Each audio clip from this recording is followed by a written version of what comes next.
Thank you for joining us for our webinar series, Unlocking Hormonal Health, Proven Strategies for Practitioners. The presentation will begin in a moment.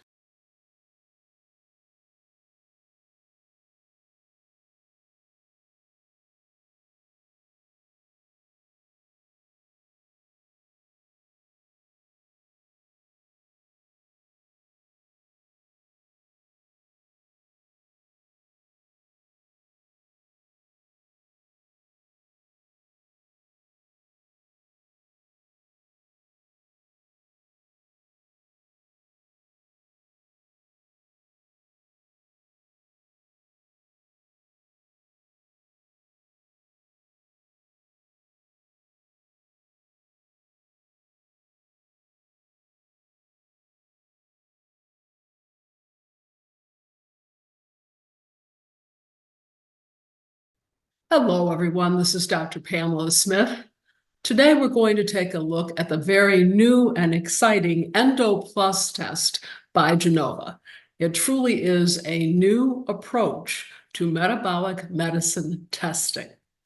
So the objectives of the seminar are to understand the role sex hormones play in the body, review the physiology of thyroid hormone function, examine estrogen metabolism in the body, review the function of melatonin, and explore genetics. We're going to hold all the questions until the end, but I will have sufficient time to answer all of them for you. Just in case there's another question, then you can always email me at faafm63@yahoo.com. That's faafm63@yahoo.com. Now, the Endo Plus test is really a comprehensive hormone evaluation profile. So we're really going to be able to look at a myriad of things in this test. So we're going to unravel some of these mysteries. We're going to really set the standard for the comprehensive evaluation because it assesses thyroid, adrenals, melatonin, and the sex hormones, along with estrogen metabolization. We're going to tailor hormone testing to each patient's needs, of course, because this is a personalized medicine approach. And the Endo Plus reveals a complex interplay of hormones. Really, it is all about balance. It's not just about levels. So this is going to provide essential insights for the treatment and patient understanding. So there's an actual pyramid. This is the hormonal pyramid in the Endo Plus, where you can see at the top of the pyramid is the sex hormones, the thyroid, the HPA axis, and at the bottom of the pyramid is metabolism. So literally, all the hormones do influence each other. The metabolic hormones like insulin form the base of the pyramid and can impact other hormones. The pyramid is bidirectional, so it does go in both directions, and the colored circles next to the pyramid represent functional imbalance scores, indicating the relative need for therapeutic support. So green, low need for support, gray, optimal need, yellow, moderate need, and red, a high need for support. We're going to explain this further as we go along.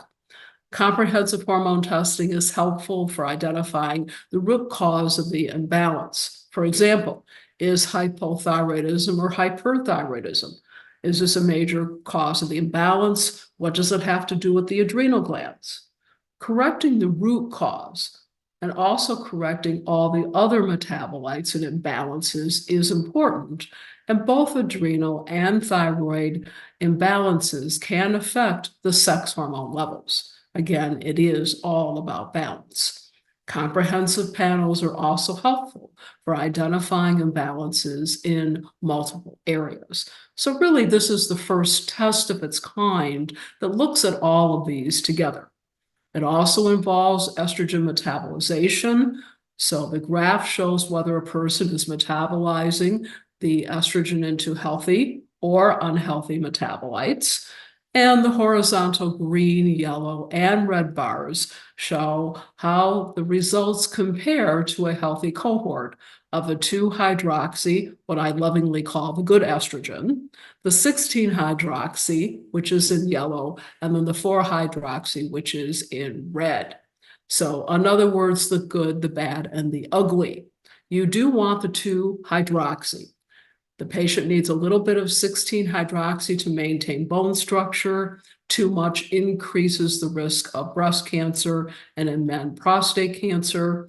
And then the 4-hydroxy is the bad one. It actually changes DNA metabolization, so an increased risk in cancer risk. It also looks at the antibiotic-catabolic balance. So you can have unbalanced versus balance, and the antibiotic-catabolic balance graph shows the ratio of total cortisol to testosterone and DHEA based on the percentiles of where they fall within their respective ranges. So the analysis is similar to comparing the relative abundances of testosterone plus DHEA and total cortisol. When you envision a balanced scale, or as you see here, a seesaw, a side that is tipped lower means heavier in weight compared to the other hormones. For example, looking at the graph above, cortisol is heavier, meaning relatively higher compared to testosterone and DHEA. So the imbalance is tipped in the direction favoring cortisol, suggesting a more catabolic state. And cortisol has catabolic properties, resulting in an increase in wear and tear on the body, whereas testosterone and DHEA are anabolic. They promote growth and repair. Kind of odd to think of it that way, but testosterone and DHEA are hormones of growth and repair. Excess cortisol can downregulate pathways that produce androgens, creating an imbalance. And adrenal support can be beneficial in balancing the ratio. Less often, however, the balance will favor the androgens, and this is usually a result of supplementation. There's no known negative consequences of relatively higher androgens with respect to cortisol. However, it is important to assess this appropriately because too high of androgens does drive up blood sugar. So you don't want it going in that direction. Too high of androgens does increase the risk of heart disease. The information in the graph will be displayed with the andro cortex stress profile is ordered. So in other words, the cortisol, DHEA, and if testosterone is ordered in the saliva test. So honestly, I do all of this on my patients. Why does the Endo Plus stand out? Certainly, it is an unrivaled comprehensive evaluation. It is the most thorough hormonal assessment in one test. There's modular testing, so it builds a personalized profile for each patient, dynamic reporting, a synthesized view of hormonal interplay, enhancing patient care, and of course, cost-effective solutions. The more you add, the more you save. So making this a very comprehensive care accessible program for your patients. So you can look at hormone movements pertinent to specimen type. So here you can see the endogenous hormone secreting glands and then the exogenous things of topical therapy, injectable, hormonal IUD, transdermal, all of those things that you have listed on there. And then it goes through the blood, lymphs, capillaries, and goes to the target tissues. One thing you should be aware of is when hormones are put on the skin, the sex hormones are so lipophilic that they go immediately into the tissue. They actually looked at testosterone and measured it. If you put testosterone on the skin, it only stays in the serum for 12 minutes. 12. That's all. There's a great study showing that. So as we go along, you're going to see that if the hormones are put in the skin, we're going to show you it does not show up on the serum testing. So we are going to look at blood specimens for that reason. We're going to look at salivary. We're going to look at urine, and we're going to see how there's an elimination in the stool. So we're going to look at the blood specimens, which represents the total of bound and unbound levels. We're going to look at the saliva, which looks at the unbound, in other words, the amount that's available for the body to use. And we're also going to look at the kidneys and the unbound metabolites. So we don't dose off of urine. It's a metabolite. It's important to look at those 2,4,16-hydroxy estrogen, but we don't want to dose off of that. The benefits of using blood is it's widely utilized in a conventional setting, but as you're going to see, if the hormones are put on the skin, that's not the desirous way to do it. Salivary is the gold standard. You also get the diurnal testing, and then urine, you do want to look at metabolites to help prevent disease. So the limitations of blood testing are, as we suggested, it binds to the carrier transporter, potential for underrepresentation. So you really don't see the total amount that's going on in the patient. Saliva is not recommended for troche or sublingual or for people who have poor oral hygiene. Of course, we hope everybody has good oral hygiene because it helps prevent heart disease. And if there's salivary gland pathology, which honestly, in the 30 plus years of doing this kind of medicine, I've only had that happen one time. And then the urine is not recommended to dose off of for the reason it is a metabolite, but so important to look at the breakdown products. So when we choose sample types, the serum, we just looked at that idea. We also can assess sex hormone binding globulin, how the hormones are bound, and bleeding gums do not affect the sample integrity. Again, patients using transdermal hormones to have an underrepresented, meaning it really isn't representative of what's going on. You can overdose the patient. Looking at salivary, this is non-invasive. You could do it at home. It does not assess the sex hormone binding globulin, but really the best way to look at cortisol and the fabulous way to look at hormones put on the skin. And then again, looking at urine, which is a non-invasive. It does not assess sex hormone binding globulin. Menstrual blood can contaminate the sample, so please don't get it during the menstrual cycle. It does assess the unbound bioavailable hormone breakdown product. So let's take a minute and look at the cortisol awakening response. So some of these references are on the slides. Some of them are in my book on women's hormones, my book on male hormones, and my book on thyroid disorders, which came out in 2022, 23, and 24, respectively. The cortisol awakening response, otherwise known as CAR, is an increase between 38 and 75% in cortisol levels, peaking 30 to 45 minutes after awakening in the morning in some people. And evidence suggests the function of the CAR may be related to arousal, energy boost, or anticipation. However, its precise function is honestly not known. The rise is superimposed upon the late night rise in cortisol, which occurs before awakening. So cortisol is released from the adrenal glands after stimulation by ACTH release from the pituitary. And this occurs through the hypothalamus's production of corticotropin-releasing hormone, otherwise known as CRH. This production is subject to circadian rhythm and the day-night cycle.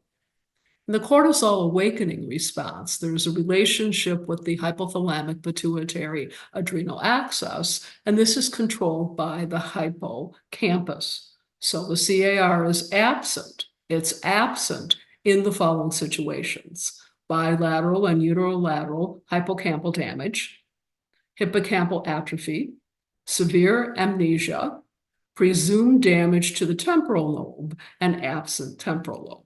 I honestly get asked this question all the time, is when is the CAR actually not accurate? Patients with a larger hippocampus have a greater cortisol awakening response. It's also possible that the suprachiasmatic nucleus, which is the light-sensitive biological clock, plays a role in the regulation of the cortisol awakening response.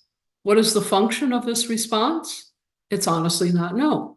It may be linked with a stress-related preparation in regard to the upcoming day by the hippocampus. And honestly, that is what most people think. It's more of an anticipatory response. Different responses can occur. Morning people, I would be one of those, show a larger cortisol awakening response than people who are not, and mine is. When I wake up in the morning, it is, hello world. My husband is the exact opposite. The first thing that I learned about him when we got married was that I really needed to not talk to him until he had 2 cups of coffee, because he's just not a morning person.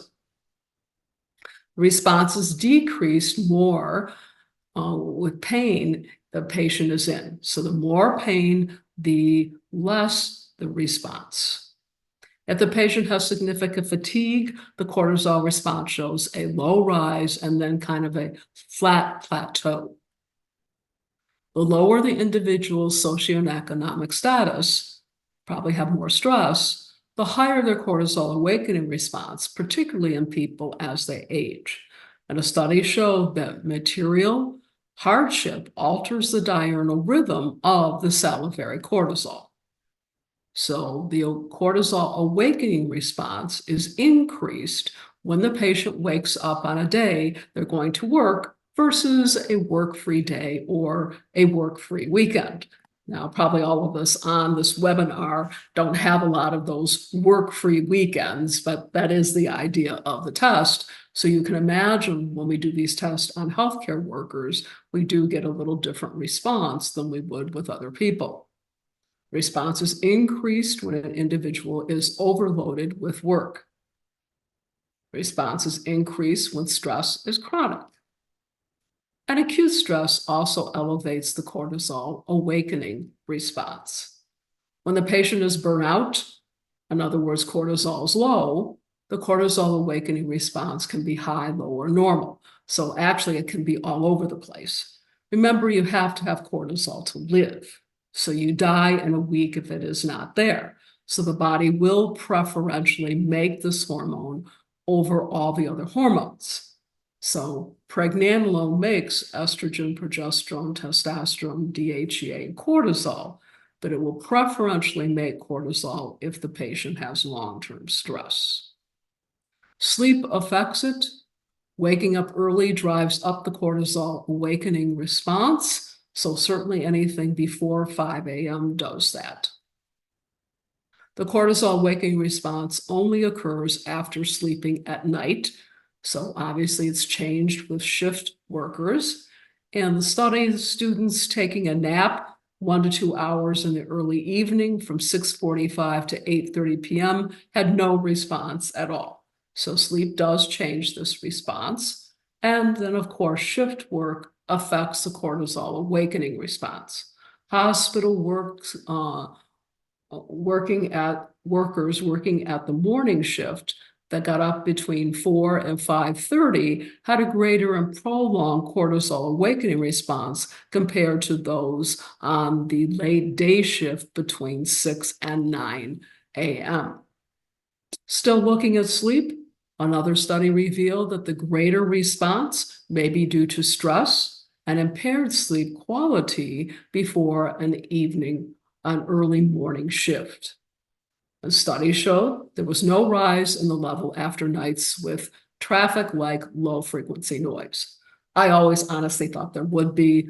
I have a noise machine that I leave on because I hate the traffic noise if I'm in the city, particularly in a hotel room. But this study did show there was no rise in the level after nights with traffic like low frequency noise. The cortisol awakening response is higher when people wake up in the light rather than the darkness. And aspirin has been found to decrease the response due to its action upon ACTH. An alarm clock versus waking up spontaneously or naturally does not affect the cortisol awakening response, in case you were wondering. And looking at neuropsychiatry, studies have revealed that an elevated CAR is associated with major depression. So we do want to look at the cortisol awakening response, which is on this wonderful Endo Plus test. Now, elevated cortisol awakening response is associated with anxiety disorders. You probably have guessed that. And one of the largest studies related to the cortisol awakening response showed that adults, average age of 44, with a diagnosis of depression or anxiety had an elevated CAR. How about relapsing remitting MS? Increased cortisol awakening response is associated with this disease. Upper respiratory symptoms, elevated CRP is associated with upper respiratory symptoms. Visceral obesity, high cortisol awakening response has been found to be associated with visceral obesity. It literally is a stressor to the body. And of course, when you have extra pounds on, it sets up an inflammatory response in the body, which is one that sets up stress. Metabolic syndrome, people who have high cholesterol, high blood sugar, high blood pressure, high uric acid, the whole kit and caboodle. High cortisol awakening response is found in women with metabolic syndrome. Type 2 diabetes, low cortisol response is associated with type 2 diabetes. And how about chronic fatigue syndrome? Low CAR is associated with chronic fatigue. Hypertension, low cortisol awakening response is associated with this disease process. And GI disorders. It does matter if the gut is healthy. Low cortisol awakening response is seen in functional GI disorders. So in order for people to be healthy, two things have to happen. They have to be not inflamed, meaning they have to be hormonally sound, and their gut has to be healthy. Both of those things will lead to decreased inflammation in the body. So looking at the cortisol awakening response is really important. So this is right on the Endo Plus test. So let's look at some case histories. This is a 32-year-old female with the chief complaint of weight gain. Past histories are remarkable. Social history. She is employed as a computer analyst. She works for a company in England and therefore starts her workday at 4 a.m. Patient has a poor diet. She rarely has breakfast and eats sugar throughout the day. Sounds like a lot of people, actually. Family history. The mother has hypothyroidism. Father's hypertensive. The maternal grandmother died in a car accident at the age of 51, so we don't know as much about her history. The maternal grandfather has heart disease. Paternal grandmother is healthy, and the maternal grandfather, didn't mention, does have Parkinson's. Medications, the patient is not on any. Vitamins or nutrients, they're on a multivitamin and melatonin, 3 milligrams in the evening. Review assistance is positive for anxiety and insomnia to go along with that weight gain. The patient does have some fatigue. The cycles, however, are regular and every 28 days. So what do you want to do with this patient? I'm going to give you a second to think about this.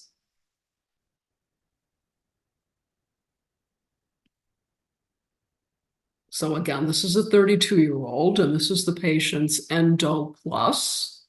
And I love this test because really the first page is what I lovingly call a summary page. So it kind of gives you what the whole 16 plus pages show in the test. So it's really important to look at the summary page. And you can see again at the top of that pyramid, sex hormones, thyroid, HPA axis, metabolism at the bottom.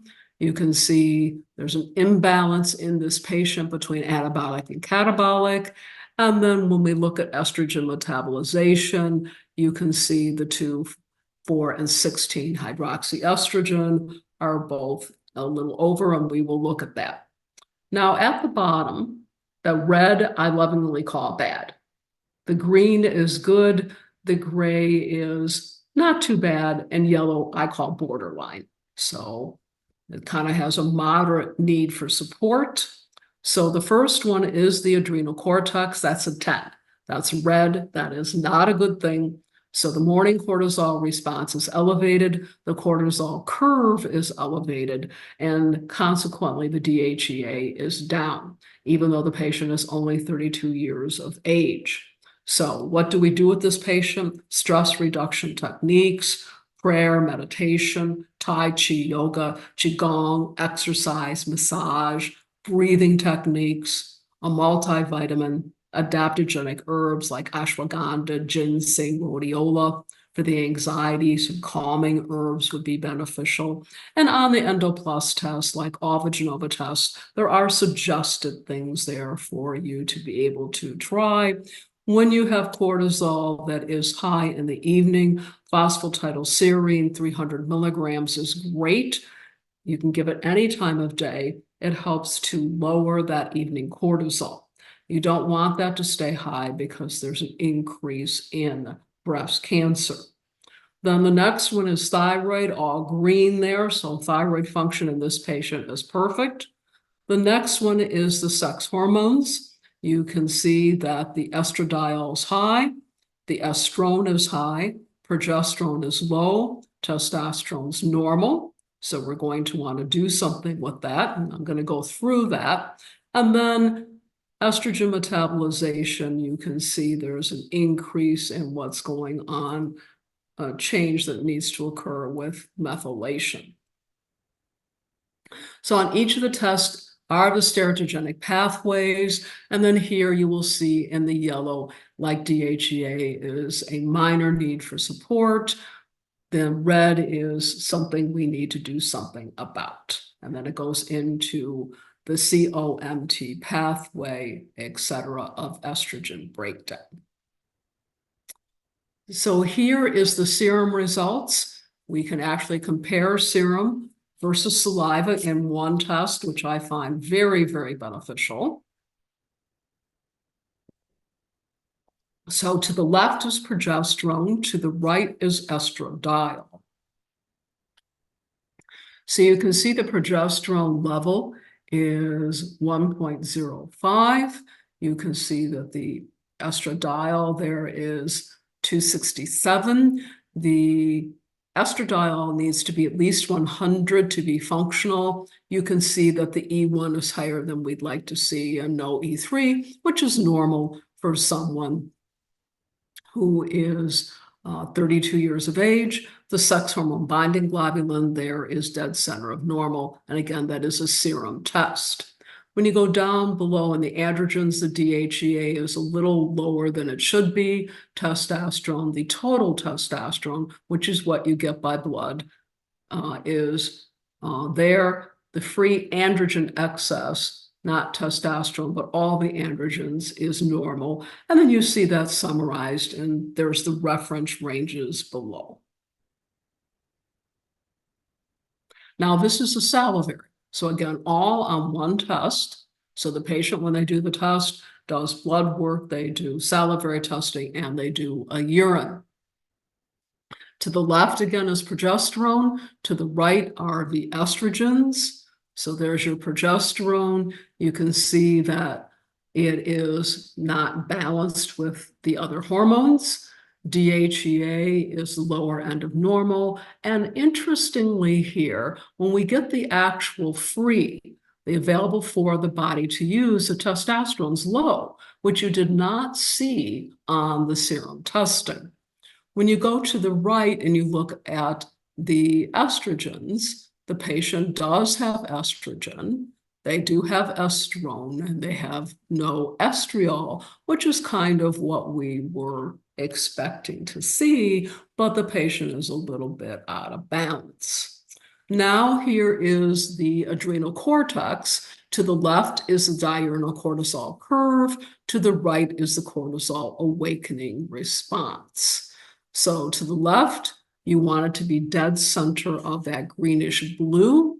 Yellow is a standard deviation above or below. Red is 2 standard deviations above or below. This is a 4-point. So it's 7 to 9 in the morning, 11 to 1, 3 to 5, and then 10 to 12. So the patient did wake up stressed significantly. They were mildly stressed at noon. They were really stressed at 3 to 5 p.m.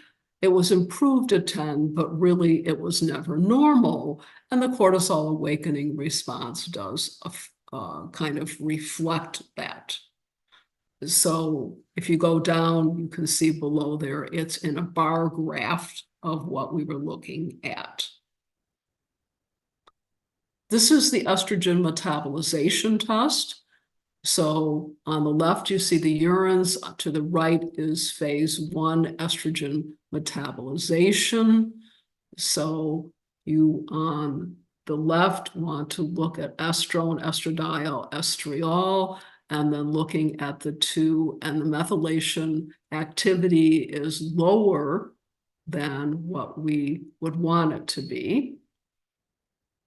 So we need a little bit of balance going on there. And then on the right, looking at phase 1 estrogen metabolization, could use a little bit of balance. You don't have a lot of the 4-methoxy that's there.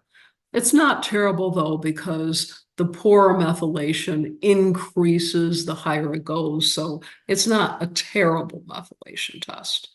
The person was on melatonin. This is too much melatonin. The melatonin test, it's done by saliva, 8 in the morning, 5 p.m. and 3 a.m. with the lights off. That does include the cell phone light. They turn the cell phone light, it's on, and it's greater than 50. So the same things apply. Yellow, a standard deviation above or below. Red, 2 standard deviations above or below. This person's way high in melatonin. So actually, she should have her melatonin stopped. If you have too much melatonin, it lowers serotonin and can give the patient some depression. On the same test is the comprehensive thyroid assessment. So to the left is TSH. Below that is free T3. Below that is thyroid antibodies, which are not positive. And then to the right are free T4, reverse T3, and then the other thyroid antibody. So the TSH is 1.24, exactly where we want it. The free T3 is perfect. The free T4 is a little low. There's a lot of ways of looking at this. So could this be due to the fact the patient is stressed? It could. I don't do anything personally, and I'd like to recommend to you that you don't do anything either. Fix cortisol, or at least start fixing it, for 6 to 8 weeks and repeat thyroid before you actually go down the road of giving thyroid medicine. Also, this person does appear perhaps to need T4, but before we would give the patient T4, we want to do an iodine test. That's a first morning urine, so I would measure iodine. If it's low, I would supplement it and then wait 90 days before I would consider giving thyroid and remeasure it at that time. Here is secretory IgA and prolactin and luteinizing hormone, follicle-stimulating hormone, androstenedione, all of those. LH and FSH are on the higher side. So the question then becomes, is this person menopausal? Well, they're probably going to go through menopause by the time they're 35, because LH and FSH are higher, but they are still cycling. So, but it just kind of cues us in that this may be a problem, that menopause will be sooner than later. Also, when you look at this, you can see the actual numbers at the bottom. Also on this test is wonderful genovations, which is actually looking at the patient's genetics. So the first one here is the CYP1B1. And down at the bottom, you can see the key, 2 negative green dashes, neither chromosome. If there's a red plus and then a negative green dash, then one chromosome has it. There's 2 pluses, then both chromosomes carry the genetic variation. If there's a plus, red, and then there is a purple arrow, and it goes up, there's gene activity increased. If there's plus red, and then the purple area goes down, then the green activity or the gene activity is actually decreased. So here, this is the gene 677T and the A1298C. So you will see where this person stands as well. So there's kind of a little issue on one side of the family, not on the other. The same thing here with chromosome 22. And then when we look at chromosome 12, there's no issues. So we will later on go through some of that more intensely in another case.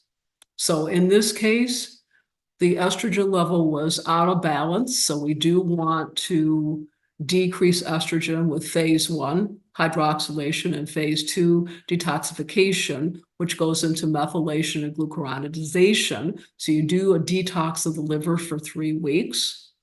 Hydroxylation yields 3 estrogen groups that vary greatly, the 2, 4, and 16. So we will want to fix that. We need to fix estrogen metabolization first, and then phase 3 estrogen detoxification occurs in the GI tract. So there's a link between estrogen dominance and gut health. So you do want to do a gut health test like the GI effects test and fix the gut as well. This person was low in testosterone, so you could certainly make an argument to start her on testosterone 1 milligram cream. Again, we stopped the melatonin, stress reduction techniques, adaptogenic herbs, and calming herbs. We're going to repeat the FSH and LH in 3 months to really see what's going on when the patient's detoxed, and then decreasing sugar intake would be a good idea. So that is case number 1. Again, we're going to hold our questions until the end, but you might want to put some there in the chat box as we go along, and that way we will have a better idea as to which question it's attached to. So that was case number 1. This is case number 2. This is a 43-year-old female who presents with fatigue. She's not felt well since she had COVID-19 3 months ago. Past history was COVID. Status post right ankle surgery due to a fracture at the age of 19, secondary to a skiing accident. Social history, the patient's a school teacher, and her husband is stationed overseas in the Marines. Thank him for serving. Family history, mother's healthy, father has hypertension. She was not on any medicines or vitamins, and she was unable to exercise because of the fatigue that she had since having COVID. And fatigue can certainly be part of COVID long haul. They do believe that 50% of people have COVID long haul. COVID long haul is probably an autoimmune disease. So what do we want to do with this patient? I'm going to drink a little bit of water here while you think about it for a minute.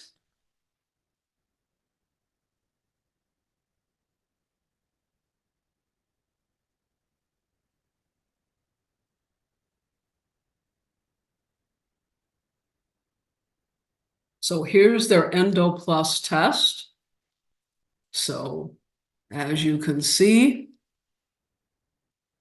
if you look down at the bottom, plus 10 adrenal cortex, thyroid 4, sex hormones 1, estrogen metabolization not an issue. So again, the morning cortisol was high, the cortisol curve was abnormal, so stress reduction techniques, adaptogenic herbs, calming herbs if needed, and a multivitamin. Here, the thyroid antibodies were positive. We're going to talk more about that, but the thyroid function was normal and a little low in progesterone and estrogen. And then again, estrogen metabolization, not an issue. And that's reflected in this pathway. So looking at the serum, you will see that the progesterone is low and the estrogen is low. The DHEA is actually slightly above normal. Testosterone is certainly there. and the sex hormone binding globulin is the upper limit of normal. Looking at the salivary results, you, however, can see that the person does have progesterone. She does have DHEA. Her estrogen level is a little lower than you would probably see for balance. So you see a different picture when you look at what goes on with progesterone, because you're seeing the bioavailable, how much is available for the body to use. When you look at serum progesterone, then it's the total progesterone. It's not the available for the body to use. Then here is the adrenal cortex in this 43-year-old woman. Again, all of her studies are high on cortisol, and then she has an increase there in the cortisol awakening response. And you can see that pictured by the numbers below if you're a numbers person instead of a graph person. I love the Endo Plus test because it literally shows you both ways. So if you love the graph, which I do, or you can go down and see the numbers on the bar graph, that is great too. Now, looking at estrogen metabolization, this one was actually pretty good. Here's melatonin. The person was not taking it. It was a little high in the evening.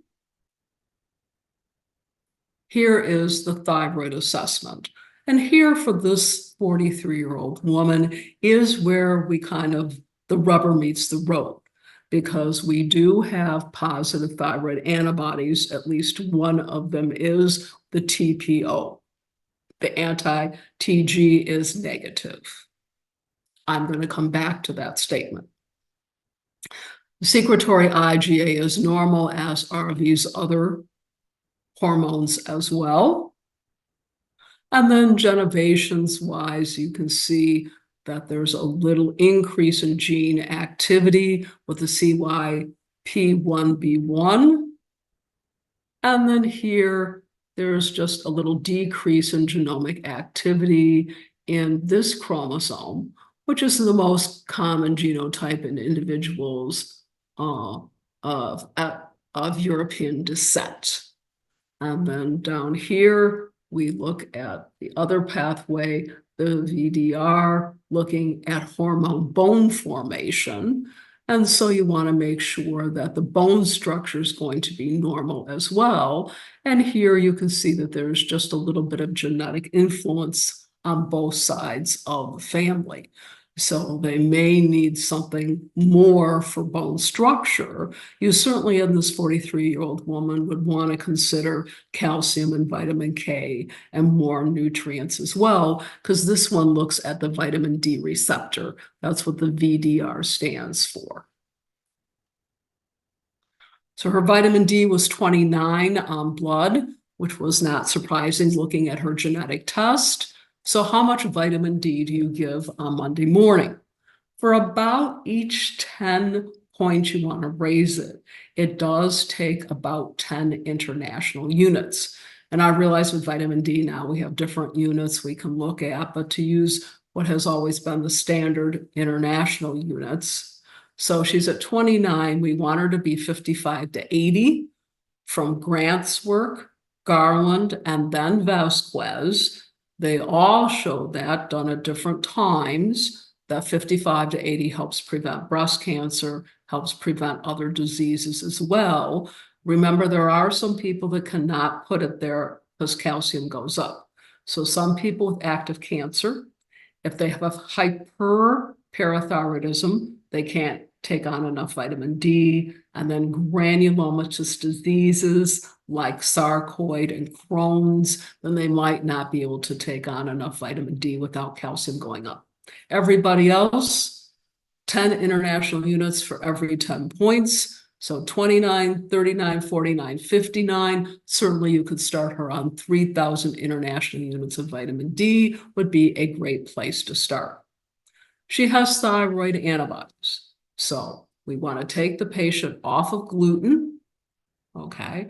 Always take them off of gluten, do a GI effects test, and then after the GI effects test, because her gut test will not be normal, this is a stool test, it's abnormal in every patient I've ever seen in all these years, and people with autoimmune disease, fix the gut, and then when the gut is healthy, then go on to start low-dose naltrexone. If you're not familiar for LDN, it is compounded. Naltrexone is Narcan, and 150 milligrams we use for a drug overdose. In people who are on lower doses, otherwise known as low-dose naltrexone, again compounded, we use it for autoimmune diseases and to decrease inflammation and other diseases in the body. And so when we fix her gut, then we go ahead and start LDN. Common dosages for people with autoimmune diseases like this one would be starting with 1.5 milligram capsule. Then the next week they take 2, so they're on 3 milligrams. The third week they take 3, so they're on 4.5 milligrams, and they stay on that. There's a few people that can't tolerate 4.5 due to insomnia, nausea, etc., and they end up on 3, but usually autoimmune diseases, that's where it stays. Stress reduction techniques and the other treatments, because this person does have positive antibodies to thyroid, I do want to get an ultrasound of the thyroid to make sure that they don't have thyroiditis. You notice that this is a patient that does not have hypothyroidism. So it's early in the disease. If you catch the patient early in the disease, they're actually hypothyroid. Hypothyroid, okay? So if they're early on, they're not hypothyroid, so you don't do anything with the thyroid. You're just going to fix the antibodies. And again, I should have added to not put ingest gluten there. Reverse T3 is the upper limit of normal. So we do want to do something if it's the upper limit of normal or if it is hot. If reverse T3 is the upper limit of normal, then thyroid hormone cannot effectively get into the cell. And that will be a mitochondrial problem. So what do? We actually fix the mitochondria. I put my personal favorite cocktail here, magnesium glycinate 400, CoQ10 and alpha lipoic acid at 300 a day. You do need to measure TMAO levels. If they're normal, then start L-carnitine, 2,000 milligrams a day with normal renal function. If TMAO is high, it's 2 reasons.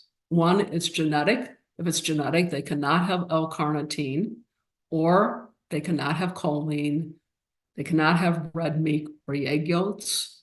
The other reason TMAO can be high is if the gut's not healthy. Obviously, you fixed the gut already. If that was the issue, the TMAO would have come down. D-ribose, 15 grams. It's a powder, so 5 grams TID. For world-class athletes, I double that dose. And then 2 nitric oxide capsules a day is my personal favorite thing for elevated reverse T3 to refuel the mitochondria. And then case number 3 is a 58-year-old female, presents to the office with the chief complaint that she does not feel well. She's gained 30 pounds since starting hormones. Past history is status post-tonsillectomy, status post-right shoulder surgery. She's a nurse practitioner. Mother had CAD and cataracts. Father died 3 years ago from COVID-related symptoms. She has 1 sister who she's estranged from. She's on progesterone, 225 milligrams with no estrogen. That's what she came in on. Vitamins, MVI, calcium, magnesium, probiotics, fish oil, vitamin D, lipoic acid, and CoQ10. So obviously they were seeing someone in the functional medicine realm. Review of systems is positive for anxiety, mood swings, incontinence, fatigue, breast swelling, and breast tenderness. So what do we want to do with this patient? So we'll give you a second to think about it here. Jot some notes down or type some into your computer. If you've got some questions, please type them in the chat box. So here's the Endo Plus test. And then you can see adrenal cortex is 5 because you can see that red arrow, decreased cortisol curve, decreased DHEA, thyroid is fine, sex hormones are not, the estrone is up, estradiol is down, and then she does have a little bit of a methylation issue. So here's the pathway. And you can see the same thing here. And then here are the serum levels. The progesterone you can see is low. Okay. Here, the estradiol, okay, is low as well. DHEA doesn't look bad. Testosterone doesn't look bad. But again, these are the serum levels. Now, if you remember, you go back here, and that's what the person was taking. Now let's look at saliva. Oh my goodness, her progesterone level is actually high. It's high on what she's on. Remember that if you have low progesterone, you can get anxiety, irritability, insomnia, mood swings, depression, heart racing, bladder problems, and gut disturbances. You can get the exact same thing if she's on too much.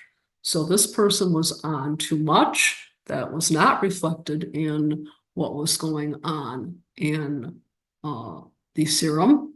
And then here, estrogen is too low. So we did want to do something with that. Here's the adrenal cortex. You can see that when you're first stressed, cortisol elevates. When you've been stressed for a long time, it becomes too low, and the person's morning cortisol was too low. So they really did not get very restorative sleep, a little high in the evening. There's your cortisol awakening curve. And then here's estrogen metabolization. A little bit of methylation issue there into the breakdown products. There's melatonin, a little bit lower than it should be. It should be dead center of that greenish blue area. So she would benefit from a small amount of melatonin, or at least giving her some estrogen so she slept better. Here's her thyroid. Her TSH is 2.22. Her T3 and T4 are both normal, however. Her reverse T3 is high, so you can certainly go back and do the same thing with the reverse T3 later on. But what are we going to do on Monday morning? There's the rest of her test. There's her prolactin, etc. And here's her Genovations test. There is, again, the first one, the CYP1B1. Here is the next, and then the latter two. So I did decrease her progesterone. Her DHEA was low, testosterone and bias were low, or estrogen were low. So she was put on all these hormones, not just progesterone. So testosterone is always a cream. Estrogen is always a cream. I did not combine them together at first in case I need to change one. I usually wait until we repeat it in 90 days. When you put people on hormones, you do the testing, you wait 90 days, do a repeat. In this case, I would just do saliva test, and every 6 months thereafter, it does take the hormones 90 days to kind of balance themselves. Then I would combine together the estrogen and testosterone into one cream. If you do that initially, and let's say she got acne from the testosterone, you would have to throw it away. If you keep it separate, you can just have them use less. Adaptogenic herbs, stress reduction techniques, reevaluate in 3 months. I'm going to want to really do the adaptogenic herbs and all of that, and then go back and look at her cortisol later. Because remember, her T3 and T4, the free levels were normal. It was just the TSH that was slightly off. Could I do an iodine test now? I could, but she had so many hormones that were missing, I opted to reevaluate that in 90 days. So as you've seen, the new Endo Plus test is honestly a wonderful way of evaluating the patient with all the necessary information contained in one test. I wish I would have had more time today to go over each and every genetic test, but I was only given 1 hour before we take questions. So I hope you at least got a flavor of this new test by Genova and how it can very much enhance your practice. There's my contact information. I do direct a personalized medicine certification at the Morsani College of Medicine at the University of South Florida. It is the first course of 3 is being run this year. It is a mentorship program with myself, so would love to have you join us. It is being held in person in April in Scottsdale, in November in St. Petersburg, but the mentorship program starts as soon as you sign up. You can sign up by getting on personalizedmedicinecertification.com for both the course and the hotel. And if you have a question, it will be answered. You get 2 emails, 1 email if you want the question answered in 24 to 48 hours. The other email if you want it answered basically the same day. It does include webinars at least once or twice a month. You do write 2 case histories. There's no exams, and you receive a badge when you finish each course. The first course is endocrinology, which is probably the hardest, but the one you will learn the most from. So I hope you will join us for this.